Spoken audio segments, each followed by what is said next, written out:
वापस ले लिया किसानों के कानून को, और फिर देश के सामने आकर देश के प्रधानमंत्री, वजीर आजम, प्राइम मिनिस्टर ने कह दिया, क्या कहा कि हमारी तपस्या में कुछ कमी थी होगी।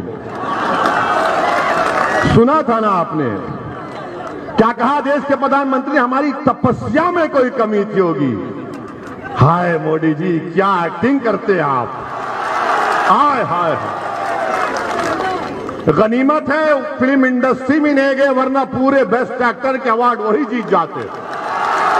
पॉलिटिक्स में आ गए बेचारे, एक्टर बच गए। तपस्या में कमी थी।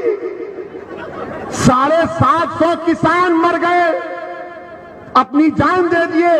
तपस्या तो वो कर रहे थे 1 साल से, जो अपना मैदान नहीं छोड़े, अपनी जमीन को नहीं छोड़ रहे थे, जांच कर रहे थे। मोदी जी, आपको हमेशा अपने आप को हीरो बनाने का बड़ा शौक है, माने हर चीज अपने पे ले लेते हैं। मैंने तपस्या में कमी थी हमारी। कौन सी तपस्या आपकी? आप तो 300 एमपी के ऊपर गलत काला कानून बना दिए। जब किसानों ने कबूल नहीं किया, आपने उन किसानों पर क्या क्या इल्जाम नहीं लगाया, खालिस्तानी है, आईएसआई के हैं, पैसा आता है, बकवास, सब अनाप शनाप।